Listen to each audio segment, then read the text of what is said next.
The Art of War by Sunzi, translated by Lionel Giles.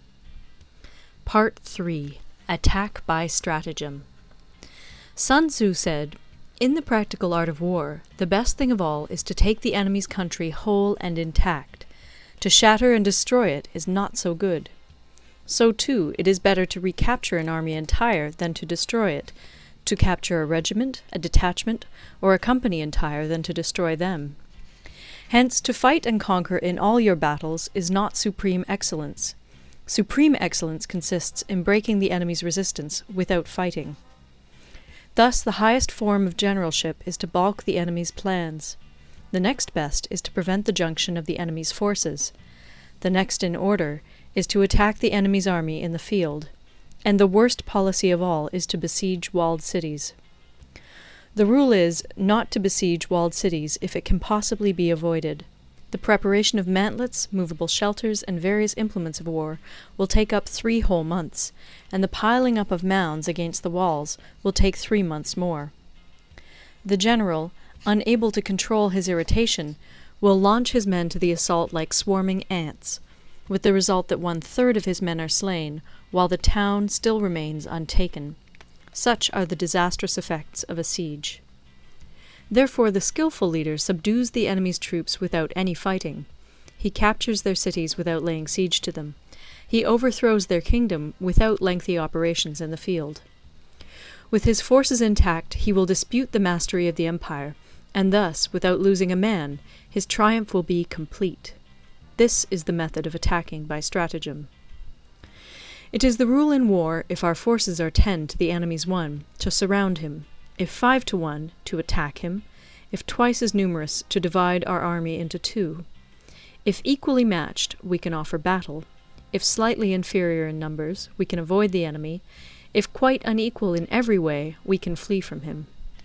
Hence, though an obstinate fight may be made by a small force, in the end it must be captured by the larger force.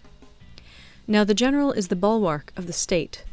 If the bulwark is complete at all points, the state will be strong. If the bulwark is defective, the state will be weak. There are 3 ways in which a ruler can bring misfortune upon his army. 1. By commanding the army to advance or to retreat, being ignorant of the fact that it cannot obey. This is called hobbling the army. 2. By attempting to govern an army in the same way as he administers a kingdom, being ignorant of the conditions which obtain in an army. This causes restlessness in the soldiers' minds. 3. By employing the officers of his army without discrimination through ignorance of the military principle of adaptation to circumstances. This shakes the confidence of the soldiers. But when the army is restless and distrustful, trouble is sure to come from the other feudal princes.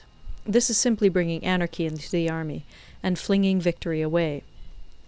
Thus we may know that there are 5 essentials for victory. 1. He will win who knows when to fight and when not to fight. 2. He will win who knows how to handle both superior and inferior forces. 3. He will win whose army is animated by the same spirit throughout all its ranks. 4. He will win who, prepared himself, waits to take the enemy unprepared. 5. He will win who has military capacity and is not interfered with by the sovereign. Hence the saying, if you know the enemy and know yourself, you need not fear the result of 100 battles. If you know yourself, but not the enemy, for every victory gained you will also suffer a defeat. If you know neither the enemy nor yourself, you will succumb in every battle. End of Part 3. Part 4. Tactical Dispositions.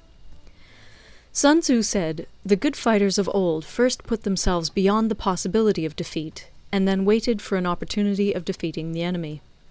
To secure ourselves against defeat lies in our own hands, but the opportunity of defeating the enemy is provided by the enemy himself.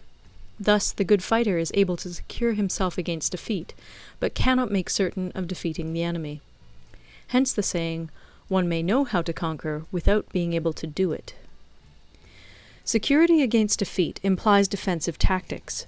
Ability to defeat the enemy means taking the offensive. Standing on the defensive indicates insufficient strength. Attacking, a superabundance of strength.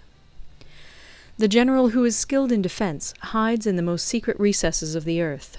He who is skilled in attack flashes forth from the topmost heights of heaven. Thus, on the one hand, we have ability to protect ourselves, on the other, a victory that is complete. To see victory only when it is within the ken of the common herd is not the acme of excellence. Neither is it the acme of excellence if you fight and conquer, and the whole empire says, "Well done!" To lift an autumn hair is no sign of great strength. To see the sun and moon is no sign of sharp sight. To hear the noise of thunder is no sign of a quick ear. What the ancients called a clever fighter is one who not only wins, but excels in winning with ease. Hence his victories bring him neither reputation for wisdom nor credit for courage. He wins his battles by making no mistakes. Making no mistakes is what establishes the certainty of victory, for it means conquering an enemy that is already defeated. Hence the skillful fighter puts himself into a position which makes defeat impossible, and does not miss the moment for defeating the enemy. Thus it is that in war the victorious strategist only seeks battle after the victory has been won, whereas he who is destined to defeat first fights and afterwards looks for victory.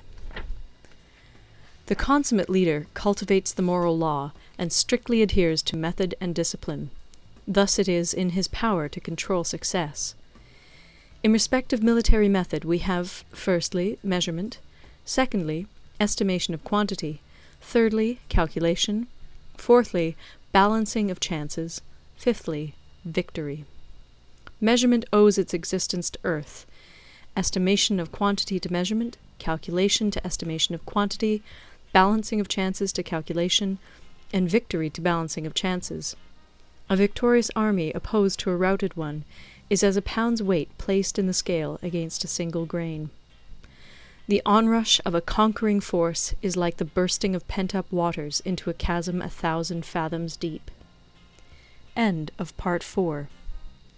Recorded in Toronto, Ontario by Moira Fogarty, October 2006.